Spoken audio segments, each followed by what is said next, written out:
Good morning all student. Naveen senior secondary school की online classes में आपका एक बार फिर से स्वागत है। मैं नितिन शर्मा। मैं आपको लास्ट अपने 30 नंबर के लेक्चर में आपको अभिप्रेरणा से संबंधित काफ़ी चीज़ें मैं आपको बता चुका हूँ। अभिप्रेरणा क्या होता है उसकी डेफिनेशन मैंने आपको बता चुका हूँ, उसके कैरेक्टरिस्टिक्स, उसकी विशेषताएं मैं आपको बता चुका हूं, जो जो उसके फीचर होते हैं उसके बारे में ऑलमोस्ट मैं आपको बता चुका हूं। आगे इस टॉपिक को मैंने आगे बढ़ाया तो मैंने उसकी आपको नीड, जो मोटिवेशन, एक ऑर्गेनाइजेशन में एक मोटिवेशन का बहुत अहम रोल होता है, उसके बारे में भी मैंने आपको बताया है कि क्या नीड होती है, क्या आवश्यकता होती है, क्या इंपॉर्टेंस होती है एक मोटिवेशन की। ठीक है, उसके बारे में भी हमने लास्ट वीडियो में काफी अच्छे से डिस्कस किया हुआ है। और मैंने अभिप्रेरणा की तकनीक के बारे में भी आपको बताया था कि अभिप्रेरणा की दो तरीके की तकनीक होती है, एक होती है वित्तीय और एक होती है अवित्तीय। ओके, अब टॉपिक को आगे चलते हुए हम पढ़ाते हैं कि अभिप्रेरणा से संबंधित काफी ज्यादा, मतलब काफी तरीके की, अलग अलग तरीके की विचारधाराएं पेश की थी अलग अलग विद्वानों ने। अपनी अपनी बेस पर अलग अलग थ्योरी उन्होंने बताई थी कि भाई कौन कौन सी थ्योरी किसके अकॉर्डिंग चलेगी। उस टॉपिक के बारे में हम आगे बढ़ने जा रहे हैं। अभिप्रेरणा की विचारधारा मतलब कि अभिप्रेरणा की थ्योरी अलग अलग विद्वानों द्वारा एक्सप्लेन की गई, जिसमें से एक विद्वान हम बोलते हैं वो है मास्लो। कौन? मास्लो। ये व्यक्ति का नाम है, ठीक है, किसी प्रोडक्ट का नाम नहीं। ठीक है, तो मास्लो के बारे में मैं आपसे आगे डिस्कस करूं। पहले तो मैं मास्लो के बारे में बताता हूं कि ये जो थ्योरी है, ये विचारधारा है, मास्लो ने कब प्रतिपादित की। ठीक है, और मास्लो जिसका नाम क्या था, ठीक है,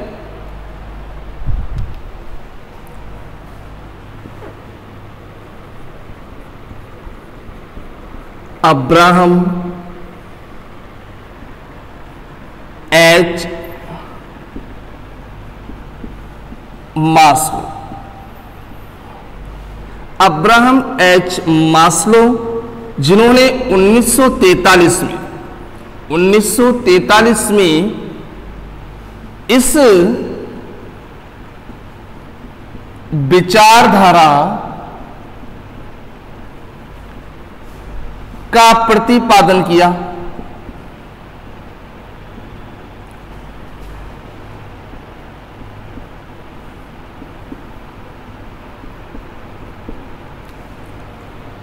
तो आपको ये क्वेश्चन पूछ ले एग्जाम में, ऐसा तो एक नंबर का क्वेश्चन इस चैप्टर में से आना नामुमकिन है, परंतु भाई कुछ भी हो सकता है, इसलिए पूछ लिया जाए कि इस विचारधारा का प्रतिपादन कब किया गया था, किस सन में किया था, किसने किया था, जिसका पूरा नाम क्या था।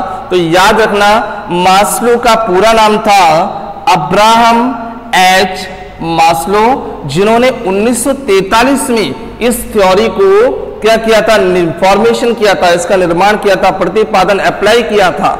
ठीक है, अब यहां पर मैं आपको काफी बार मैं आपको डिस्कस कर चुका हूं कि अभिप्रेरणा का मतलब क्या होता है, कि अभिप्रेरणा के अंतर्गत हमें जो भी ऑर्गेनाइजेशन में हम काम करते हैं ना, तो उस ऑर्गेनाइजेशन में जो व्यक्ति काम कर रहा है, एज ए कर्मचारी काम कर रहा है, उससे हम क्या करते हैं, मोटिवेट करने का प्रयास करते हैं, जिससे हमारी जो संस्था जिस लिए हमने स्थापित की है वो लक्ष्य आसानी से हम प्राप्त कर सके। तो यहां पर मास्लो ने भी इसी चीज को आगे बढ़ाया। उन्होंने बोला कि मनुष्य की आवश्यकताएं बहुत सारी होती है, अनंत होती है मनुष्य की आवश्यकताएं। ये तो आप भी जानते हो, ठीक है, कि भाई नीड्स आगे बढ़ती रहती है, घटती तो है नहीं ना। यदि आपको कोई एक चीज में सक्सेस मिल जाती है तो आप फिर डबल काम करना स्टार्ट करते हो, तो फिर उसमें आपको सक्सेस चाहिए, तो आपका जो मोटिव है वो आगे बढ़ता चला जाता है। तो यहां पर मास्लो भी यही कहते हैं कि भाई मनुष्य की आवश्यकताएं अनंत होती है और आप उन आवश्यकताओं को उनके समय अनुरूप उनको पूरा करते रहो, तो क्या होगा कि वो व्यक्ति आपसे क्या होगा, अभिप्रेरित होता रहेगा।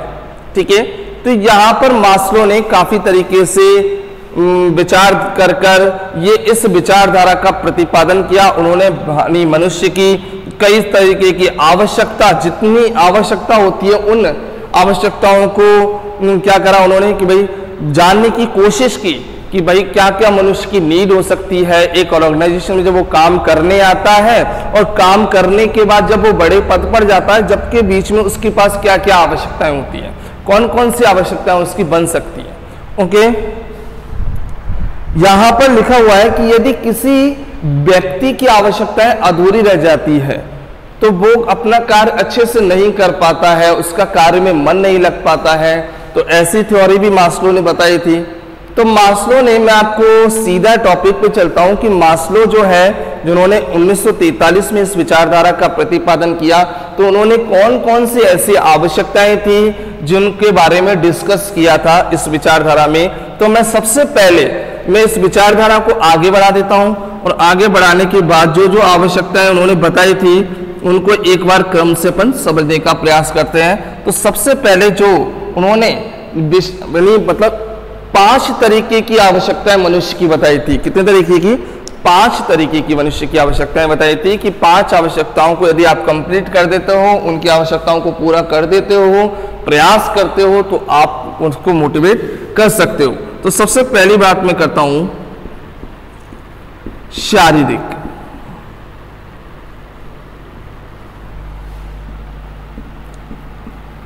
आवश्यकता, शारीरिक आवश्यकता। मास्लो के अनुसार सबसे पहली सर्वप्रथम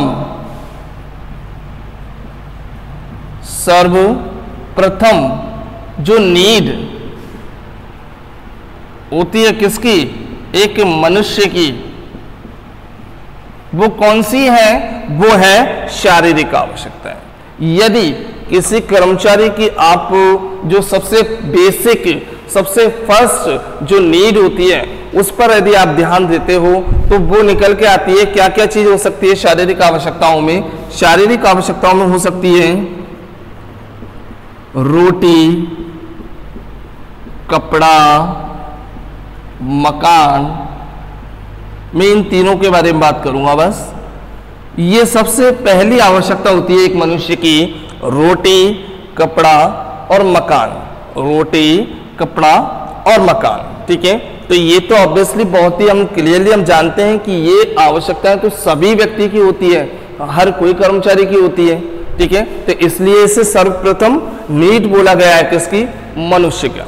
ओके, यहां पर यदि आप लोग इनकी ये आवश्यकताओं को जानकर, इनकी आवश्यकताओं के अनुरूप उन्हें सैलरी पे कर या किसी भी तरीके से आप उनकी आवश्यकताओं को पूरा कर देते हो, तो क्या होता है? मनुष्य की आपने शारीरिक आवश्यकताएं कंप्लीट कर दी है। अब कंप्लीट कर दी है तो उस व्यक्ति को आप अच्छे से अभिप्रेरित कर सकते हो, ठीक है। अब मैं आगे बढ़ता हूं। इसमें इन आवश्यकताओं को एक शक्तिशाली आवश्यकताएं भी माना गया है। मनुष्य की ये कौन सी आवश्यकता मानी जाती है? शक्तिशाली आवश्यकता भी इन्हें बोला गया है। ओके, तो यहां पर टॉपिक इस पॉइंट में यही समझ में आता है कि जो मनुष्य की जो सबसे पहले नीड होती है, जो सर्वप्रथम नीड बोली गई है, वो है उसकी शारीरिक आवश्यकता, जिसमें वो बहुत ही ज्यादा शक्तिशाली होती है। और रोटी, कपड़ा, मकान एक बेसिक आप मान सकते हो, ये आवश्यकताएं तो इसकी कंप्लीट होनी चाहिए। भाई मैं कहीं जॉब करता हूं, ठीक है, मुझे इतना तो पेमेंट, मतलब इतना सैलरी तो मिलनी चाहिए जिससे मैं ये छोटी मोटी आवश्यकताओं को क्या कर सकता हूं? पूरा कर सकूं, ठीक है। ये मास्लो की विचारधारा में सर्वप्रथम आवश्यकता रखी गई थी। उसके बाद मैं आगे डिस्कस करता हूं इसमें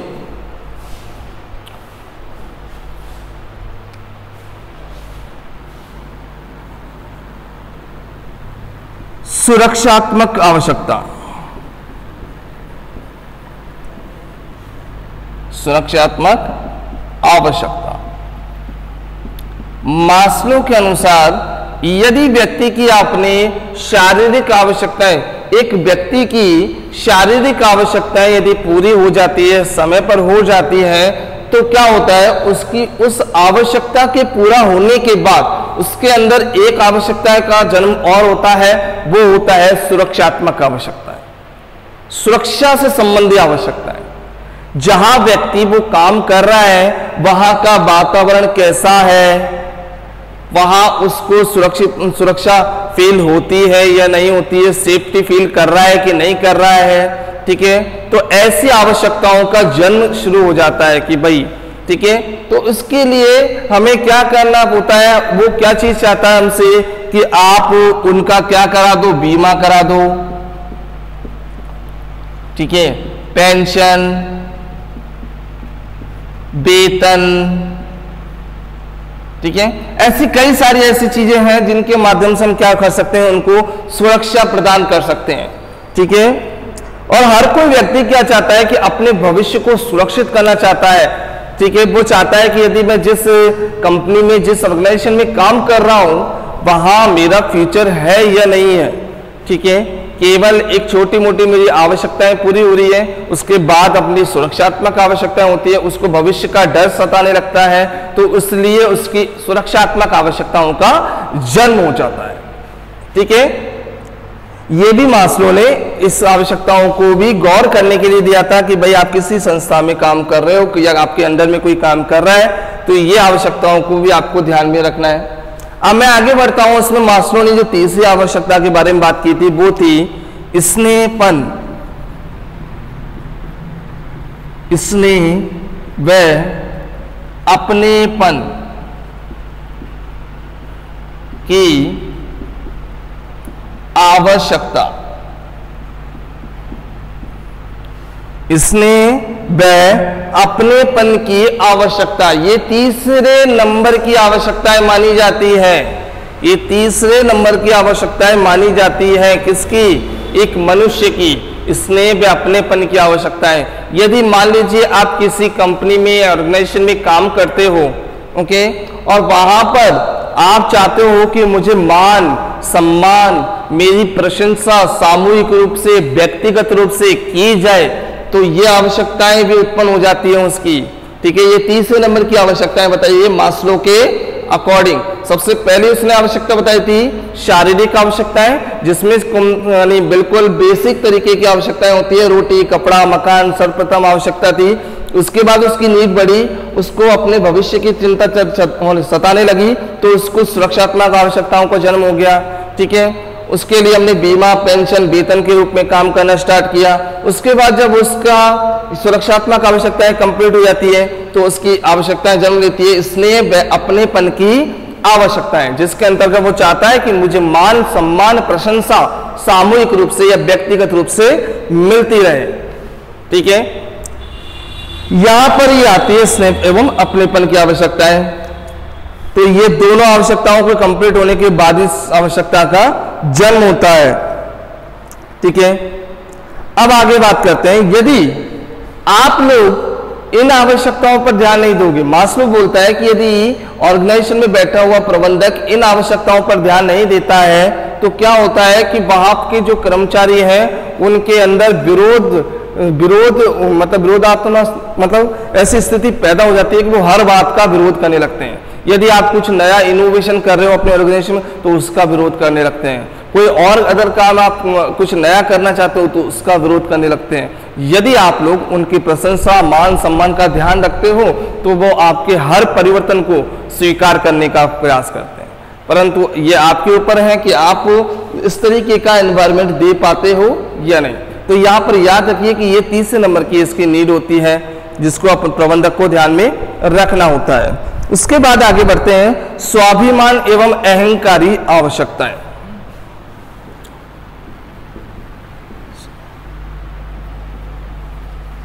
मैं इसको है ना डायरेक्टली अहंकारी आवश्यकताएं बोल देता हूं, ये ज्यादा अच्छा लगा। स्वाभिमान या अहंकारी आवश्यकताएं मैं इसको बोल देता हूं, अहंकारी आवश्यकताएं।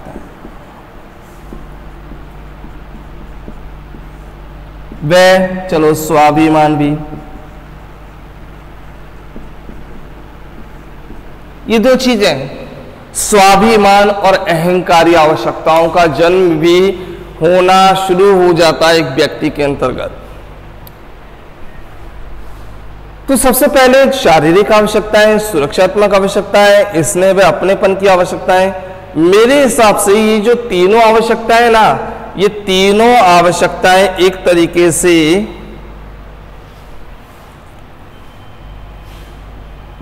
निम्न, एक सेकेंड, निम्न स्तर के आवश्यकताएं होती है। निम्न स्तर पर जो व्यक्ति कार्य कर रहे हैं उनकी तो आवश्यकताएं होती है ये तीन, ठीक है। आगे की जो नेक्स्ट जो दो आवश्यकताएं हैं उनको हम उच्च स्तर के व्यक्तियों के बारे में कह सकते हैं कि ये आवश्यकताएं का जन्म उच्च स्तर पर कार्य कर रहे व्यक्तियों के अंतर्गत उत्पन्न हो सकती है। तो मैं बात करता हूं अहंकारी आवश्यकताएं व स्वाभिमान आवश्यकताएं। जैसे कि मान लीजिए किसी ऑर्गेनाइजेशन में कोई व्यक्ति कार्य कर रहा है, उसकी सारी नीड कंप्लीट हो जाती है, वो एक बड़े पद पर चला जाता है, तो उसी के साथ साथ उसको क्या होता है, अहंकार की आवश्यकताएं उत्पन्न हो जाती है, ठीक है। वो दूसरों से अपने आप की तुलना करना चाहता है या दूसरों से अपने आप की तुलना करवाता है, जिसके कारण क्या होता है, उसके अंदर अहंकार उत्पन्न होने लगता है, एक स्वाभिमान उत्पन्न होने लगता है, ठीक है। तो ऐसी आवश्यकताओं को भी बड़ा ध्यान देना पड़ता है। इसमें लिखा हुआ है कि सामाजिक आवश्यकताओं की संतुष्टि के बाद व्यक्ति की अहम और स्वाभिमान की आवश्यकताएं उत्पन्न होती है। इस आवश्यकता में व्यक्ति जिस संस्था में कार्य कर रहा होता है वहां पर पद, मान, ठीक है, प्रतिष्ठा, स्वतंत्रता, निर्णय आदि का अधिकार रखने का मन करता है उसके, भाई मेरे को ये कार्य करना चाहिए। तो यहाँ पर मैं आपको एक बार और क्लियर कर देता हूँ कि अहंकारी आवश्यकताएं व स्वाभिमान की आवश्यकताएं जो उच्च स्तर के लेवल पर व्यक्ति काम कर रहे हैं ना एक कंपनी में, उन्हीं के अंदर ये अधिकतर उत्पन्न होती है। अब मैं बात करता हूं इसमें लास्ट एक आवश्यकता जो मास्लो ने बताई थी, वो थी आत्म विकास। आत्म विकास की आवश्यकता है। आत्म विकास की आवश्यकता है। आत्म विकास की आवश्यकताएं क्या होती है? मान लीजिए कोई व्यक्ति आपके यहाँ काम कर रहा है, उसने 2-3 साल काम किया, उसकी शारीरिक आवश्यकताएं कंप्लीट हुई, उसके बाद उसने सुरक्षात्मक आवश्यकताओं को भी पूरा किया, उसके बाद हमने उसकी स्नेह व अपनेपन की आवश्यकताएं भी पूरी हो गई, उसके बाद उसकी ये वाली चौथी अहंकारी व स्वाभिमान की आवश्यकताएं भी पूरी हो जाती है।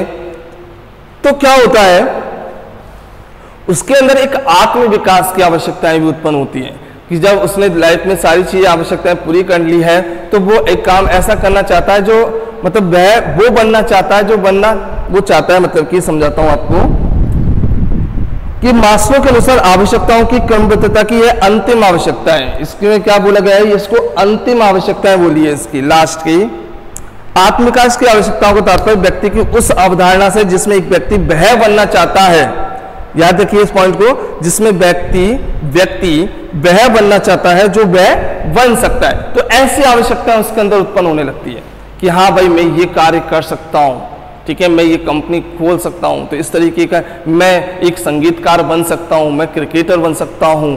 तो ऐसी आवश्यकताएं भी उसके अंदर उत्पन्न होने लगती है क्योंकि उसने सारी आवश्यकताएं पूरी कर ली है, तो वो कुछ ना कुछ नया करना चाहेगा, ठीक है, जो उसके मन में है वो कार्य करना चाहता है। तो ऐसी आवश्यकताओं को हमने एक अंतिम रूप देने का प्रयास किया है मास्लो के अकॉर्डिंग। तो मैं आपको एक बार और रिवाइज कर देता हूं कि जो मास्लो की आवश्यकता क्रम पर आधारित विचारधारा है वो 4 नंबर में आ सकती है, जिसमें याद रखना कि मास्लो का पूरा नाम अब्राहम एच मास्लो है। उन्होंने 1943 में इस विचारधारा का क्या किया है, प्रतिपादन किया है। उसके बाद उन्होंने शारीरिक आवश्यकताओं को सर्वप्रथम सबसे अच्छी नीड माना है मनुष्य की, जिसे शक्तिशाली आवश्यकताएं भी बोलते हैं, जैसे कि रोटी, कपड़ा, मकान। उसके बाद आवश्यकताओं का जन्म होता है वो है सुरक्षात्मक आवश्यकताएं।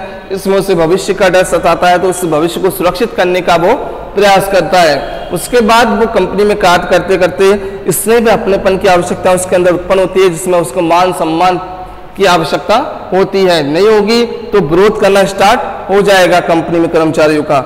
इसके बाद आती है अहंकारी आवश्यकताएं, जिसके अंतर्गत क्या होता है कि भाई उसको क्या, उसका स्वाभिमान बढ़ जाता है, जहां वो काम कर रहा है वहां उसका ईगो बढ़ जाता है, ठीक है। तो वो काम करते करते अपने आप को हर जगह प्रतिष्ठित व्यक्ति घोषित करता है या अपना मान सम्मान पद के ऊपर वो रौब रखता है। तो इस तरह की आवश्यकताएं उसके अंदर उत्पन्न हो जाती है। और मैंने आपको बताया था उसके बाद आत्म विकास की आवश्यकता है, जो उसकी अंतिम आवश्यकता है, जिसके अंतर्गत वो क्या सोचता है कि वह बन सकता है जो वो बनना चाहता है। तो ये अंतिम आवश्यकता होती है। और मैं आपको एक बार और क्लियर कर देता हूं कि ये जो लास्ट की जो आवश्यकता है दो, ये उच्च स्तर पर जो व्यक्ति काम करते हैं उनके लिए होती है। ओके, तो आपको आई होप ये आवश्यकताएं अच्छे से समझ में आ गई होगी। इसको आप एक बार अपने बुक या नोटबुक में रीडिंग अवश्य करें। उसके बाद मैं आगे बढ़ता हूं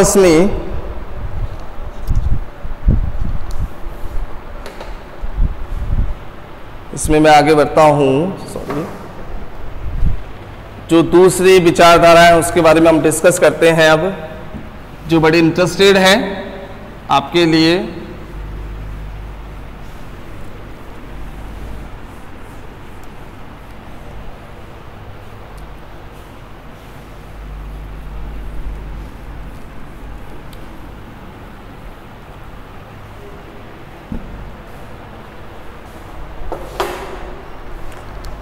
आज हम बात करेंगे मैकग्रेगर की।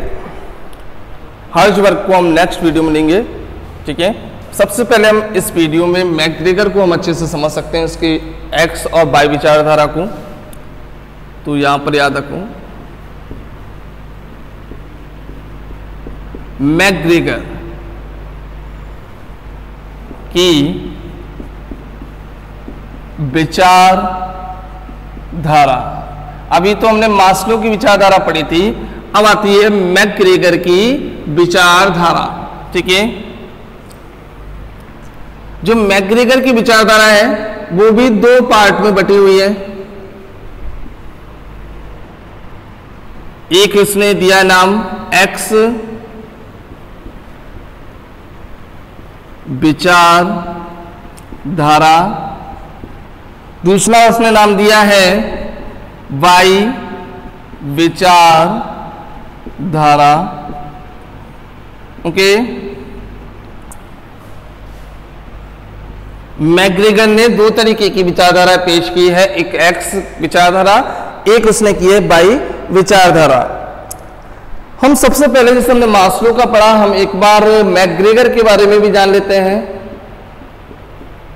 मैकग्रेगर जो व्यक्ति है,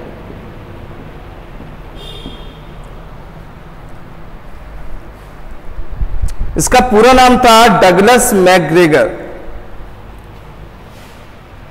इसका पूरा नाम क्या था? डगलस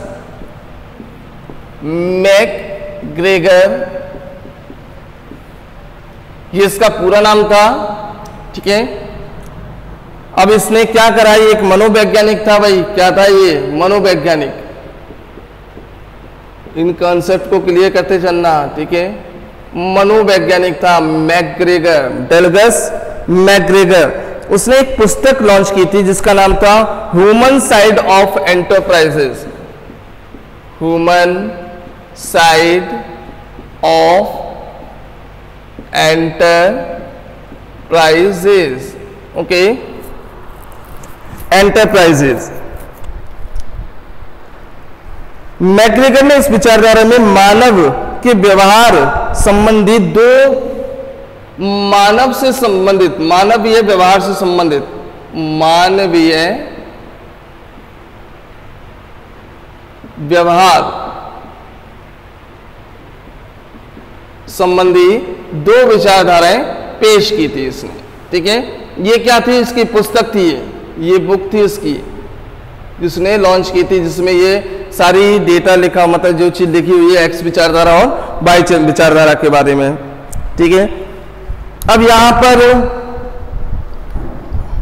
उन्होंने क्या करा है कि भाई नकारात्मक और सकारात्मक रूप में बांटा गया है। जो एक्स विचारधारा है वो उसे तो नकारात्मक सोच बताई गई है एक कर्मचारी की, नकारात्मक, और वाई विचारधारा में उन्होंने सकारात्मक सोच बताई है कि दो तरीके की सोच रखता है एक कर्मचारी अपने अपने ऑर्गेनाइजेशन में। तो मैकग्रेगर का नाम जो पूरा मैंने बताया था वो क्या था? Douglas McGregor. उन्होंने एक बुक लॉन्च की थी जिसका नाम था ह्यूमन साइड ऑफ एंटरप्राइजेस, ठीक है।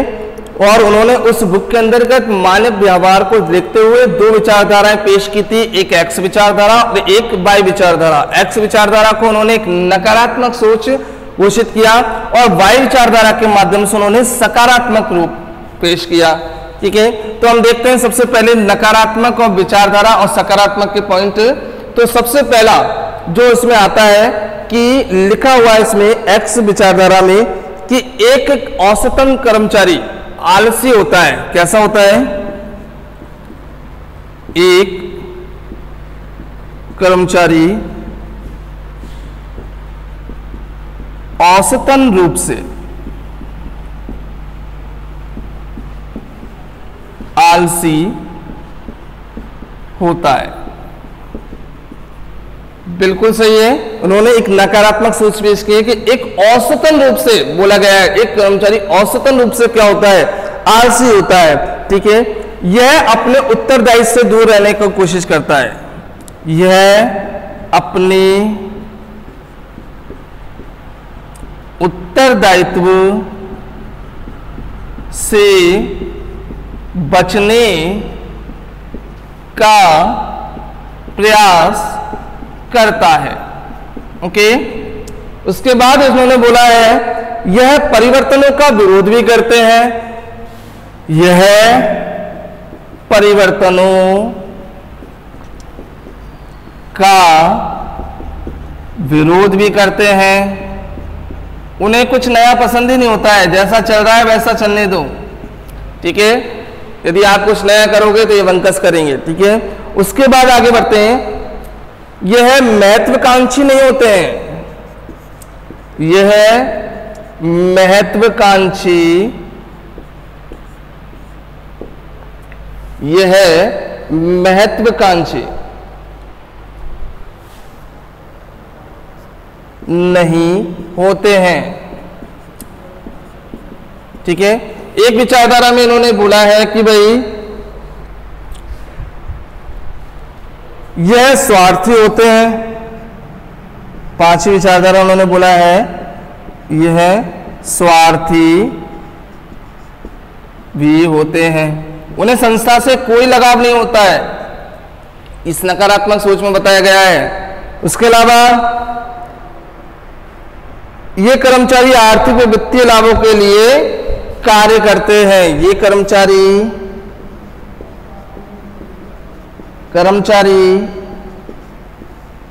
आर्थिक या वित्तीय लाभ के लिए कार्य करते हैं। वित्तीय लाभ के लिए कार्य करते हैं। ओके, तो याद रखना कि नकारात्मक सोच में उन्होंने ये सारी चीजें बताई है कि एक कर्मचारी औसतन रूप से आलसी होता है, अपने दायित्वों से बचने का प्रयास करता है, परिवर्तनों का विरोध करते हैं, यह महत्वाकांक्षी नहीं होते हैं, यह स्वार्थी होते हैं, ये कर्मचारी आर्थिक या वित्तीय काम लाभ के लिए कार्य करते हैं। अब मैं बात करता हूं इसकी वाई विचारधारा।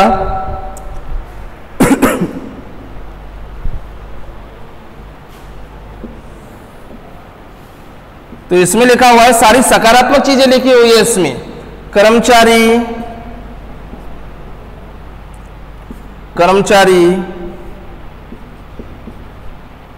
अपने कार्य को अच्छे से निष्पादित करना चाहते हैं। ठीक है, इसमें सारा सकारात्मक नवैया आपको दिखेगा। ठीक है, दूसरा इसमें लिखा हुआ है यह परिवर्तनों का स्वागत करते हैं। यह परिवर्तनों का स्वागत करते हैं। ओके, उसके बाद तीसरा इसमें लिखा हुआ है कि यह क्या करते हैं? महत्वाकांक्षी होते हैं। कर्मचारी क्या होते हैं? यह महत्वाकांक्षी होते हैं। उसके अलावा उन्होंने बोला है इसके अंदर सकारात्मक रवैया में कि ये क्या करते हैं? ये कर्मचारी अपनी क्षमता का अधिकतम सदुपयोग करते हैं। ये कर्मचारी कर्मचारी अपनी क्षमता या योग्यता का सदुपयोग करते हैं। ओके, उसके अलावा ये क्या है कि मतलब ये क्या करते हैं कि आत्म विकास हेतु काम करते हैं। यह आत्म विकास हेतु कार्य करते हैं। तो इसी तरीके से हमने मैकग्रेगर के बारे में जाना कि मैकग्रेगर का पूरा नाम था डगलस मैकग्रेगर। उन्होंने एक बुक लॉन्च की थी जिसका नाम था ह्यूमन साइड ऑफ एंटरप्राइजेस। उस ह्यूमन साइड या एंटरप्राइजेस जो बुक थी, इसमें उन्होंने क्या करा, मानवीय व्यवहार के बारे में बात की थी। और मानवीय व्यवहार में उन्होंने बात करते हुए बोला था कि दो विचारधाराएं पेश की थी, एक एक्स विचारधारा, एक वाई विचारधारा। एक्स विचारधारा होती है वो कर्मचारी की नकारात्मक सोच या रवैया को क्या करता है, पेश करता है, जबकि वाई विचारधारा में सकारात्मक रवैया पेश किया जाता है। अब मैं आपसे आगे बात करता हूं कि जो एक्स विचारधारा है, अब मैं उसको अच्छे से समझाता हूं आपको। सबसे पहले उन्होंने नकारात्मक में बोला था कि एक कर्मचारी औसतन रूप से आलसी होता है। उन्होंने सभी कर्मचारियों को आलसी नहीं बोला है, और उन्होंने एक बात बोली है कि मैक्सिमम हमने देखा एक एवरेज एक कर्मचारी क्या होता है, आलसी होता है, अपने कार्य को अच्छे से करना नहीं चाहता है, वो आलस रूप व्यक्त करता है। यह अपने उत्तरदायित्व से बचने का प्रयास करता है। कर्मचारी के बारे में बात हुई है कि हमने देखा है कभी काफी सारे ऑर्गेनाइजेशन में कई कर्मचारी ऐसे कार्य करते हैं जो अपनी जिम्मेदारियों से दूर भागने का प्रयास करते हैं। ठीक है, तो यहां पर भी नकारात्मक सोच आपके जो पेश होती है मैकग्रेगर के माध्यम से। उसके बाद आता है यह परिवर्तनों का विरोध करते हैं। ये ऐसे व्यक्ति होते हैं जहां पर संस्था में आप यदि कुछ इनोवेशन करना चाहते हैं ना, तो वो वहां पर फट से क्या कर देते हैं, विरोध करना शुरू कर देते हैं। उन्हें समझने का प्रयास नहीं करते हैं कि उस इनोवेशन से संस्था को बहुत लाभ होगा, संस्था को लाभ होगा तो आपको भी प्रॉफिट होगा। तो वो तो कुछ नहीं जानते, उनको तो कार्य करने से बचना होता है, जिम्मेदारियों से बचना होता है। तो वो क्या करते हैं, परिवर्तनों का विरोध करना शुरू कर देते हैं। ठीक है, उसके बाद यह महत्वाकांक्षी नहीं होते हैं, बिल्कुल महत्वाकांक्षी नहीं होते हैं लोग, जिनको जो मिल गया उसमें रुक गए बस। ये नहीं चाहते कि हमें कुछ और आगे भी अचीव करना है, इस संस्था में और अच्छे पद पर जाना है। इस तरीके का लोग उनके अंतर्गत नहीं होता है, वे महत्वाकांक्षी नहीं होते हैं। आगे बात करूं तो यह स्वार्थी भी होते हैं। ऐसे कर्मचारी हैं ये जो क्या होते हैं, स्वार्थी होते हैं, जिनको संस्था से कोई भी 1% लगाव नहीं होता है, बस वो काम करते हैं एक सैलरी बेस पर। फिर बात करते हैं इसमें ये कर्मचारी आर्थिक या वित्तीय रूप में वित्तीय लाभ के लिए कार्य करते हैं। इनका कोई और मोटिव नहीं है, इनको बस पैसा दिखता है, केवल लाभ दिखता है, उसके अकॉर्डिंग ये काम कर रहे हैं। इन्हें संस्था के लक्ष्य, इनके संस्था के उद्देश्य, उनसे कोई लेना देना नहीं होता है। ये मैकग्रेगर जो डगलस मैकग्रेगर है, उनकी जो बुक थी ह्यूमन साइड ऑफ एंटरप्राइजेस, उनमें उन्होंने इस नकारात्मक सोच को पेश किया था। अब मैं बात करता हूं आगे एक्स के बाद वाई विचारधारा जो सकारात्मक रवैया पेश करती है एक कर्मचारी का। तो यहां पर मैकग्रेगर ने बताया है कि एक कर्मचारी अपने कार्य को अच्छे से निष्पादित करना चाहते हैं। जो भी कर्मचारी कार्य कर रहे होते हैं एक संस्था में, कुछ ऐसे होते हैं जो अपने कार्यों को बहुत अच्छे से क्या करना चाहते हैं, एग्जीक्यूटेड करना चाहते हैं, निष्पादित करना चाहते हैं बहुत अच्छे से। ठीक है, वो नहीं चाहते कि भाई हमारे काम में कोई कमी निकाल जाए या कुछ भी, ऐसा नहीं चाहते। वो अपना कार्य अच्छे से करने का प्रयास करते हैं। उसके बाद दूसरा यह परिवर्तनों का स्वागत भी करते हैं। ये कैसे कर्मचारी होते हैं जो परिवर्तनों का स्वागत करते हैं। किसी संस्था में कोई इनोवेशन का काम हो रहा है, कुछ नया करने का प्रयास किया जाता है मैनेजर के द्वारा, तो वहां पर ये विरोध नहीं करते उस परिवर्तन का, ये क्या करते हैं, उसका स्वागत करते हैं। उनको पता है यदि संस्था यदि अच्छे लाभ कमाएगी तो फायदा किसको है, हम ही को है।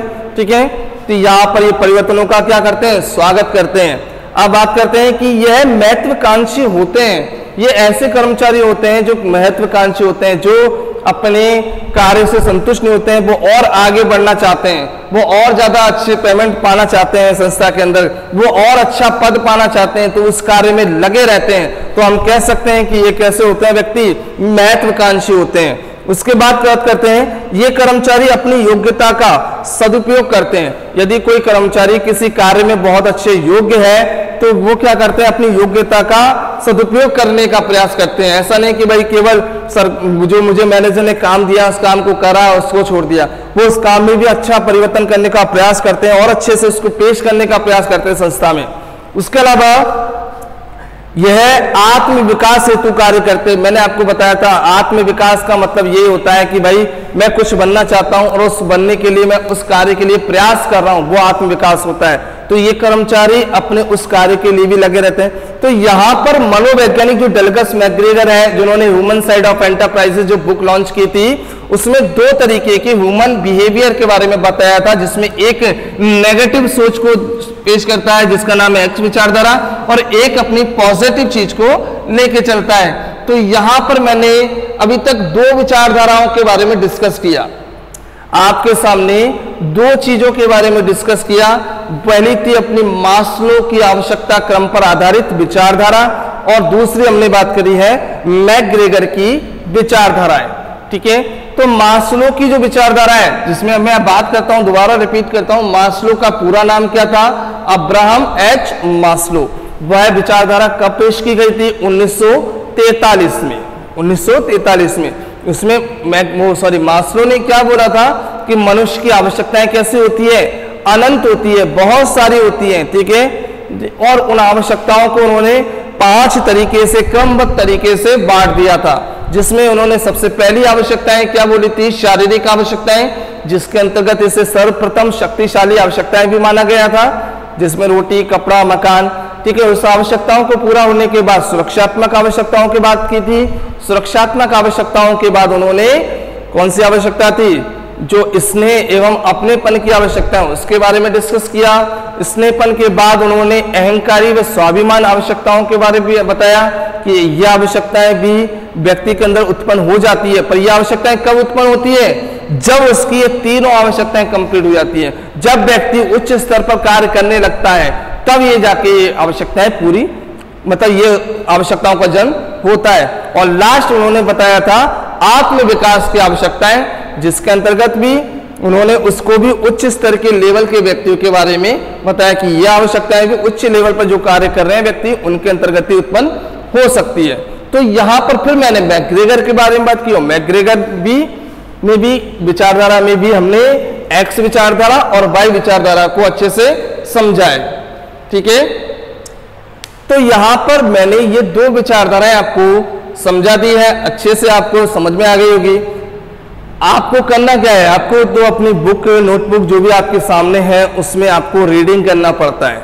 मैं आपको केवल समझा सकता हूं कि भाई ये चीजें क्या होती है, इसके अंतर्गत क्या चीज होना चाहिए, तो मैं आपको केवल समझा सकता हूं। पढ़ना आपको पड़ेगा, रीडिंग आपको करनी पड़ती है। भाई बीओ ऐसी सब्जेक्ट है जो विदाउट आप केवल आपको कॉन्सेप्ट क्लियर हो गए, आपको रीडिंग करने में कोई प्रॉब्लम आनी नहीं चाहिए, बहुत अच्छे से आप उसको लर्न कर सकते हो। ठीक है, मैं एक ही चीज को 2-2, 3-3 बार आपको बता चुका हूं, कि 2-3 बार आपको एक्सप्लेन कर चुका रहता हूं। ठीक है, तो आपको तो कोई प्रॉब्लम आती नहीं है। ठीक है, और आनी भी नहीं चाहिए। तो यहां पर मैंने दो विचारधाराओं के बारे में बात कर चुका हूं। अब आगे जो मैं विचारधाराओं के बारे में बात करूंगा नेक्स्ट वीडियो में, वो आपकी होगी, एक तो होगी हर्ज़बर्ग व्यक्ति है, हर्ज़बर्ग की द्विघटीय विचारधाराओं के बारे में मैं डिस्कस करूंगा। उसके बाद में लास्ट विचारधारा जो आती है विलियम ऑची की, जिसे जेड विचारधारा, याद रखिए एक्स और वाई ये दो विचारधारा हो गई, तो एक बच गई जेड विचारधारा, जिसे पेश कर दिया किसने, विलियम ऑची ने। ठीक है, तो ये दो विचारधाराओं के बारे में भी मैं आपको आगे बताने वाला हूं। और यदि आपको कोई भी प्रॉब्लम आती है, कोई भी ऐसा लगता है कि आपको ये चीज़ समझ में नहीं आती है, तो आप मुझे डिस्कस कर सकते हो। मेरे कॉल करके, मतलब फ़ोन नंबर आपके पास होते हैं, तो उस पर आप कॉल करके पूछ सकते हैं कि यहाँ सर मुझे ये चीज़ समझ में नहीं आई है। ठीक है, आपको बोलना तो पड़ेगा कि भाई जो भी है, हम यहाँ पर ऑनलाइन एजुकेशन के माध्यम से आपको जो भी है लाभान्वित कर रहे हैं कि भाई आपको एक तरीके से कुछ चीज़ें नहीं होनी चाहिए। आपके एग्ज़ाम मार्च में या अप्रैल में जब भी लगती है, सिलेबस जो भी होता है, तो मैं आके नेक्स्ट वीडियो में आपका क्या करूंगा कि भाई आगे चल के अपन क्या करेंगे, उस विचारधाराओं के बारे में बात करेंगे। अभी के लिए धन्यवाद।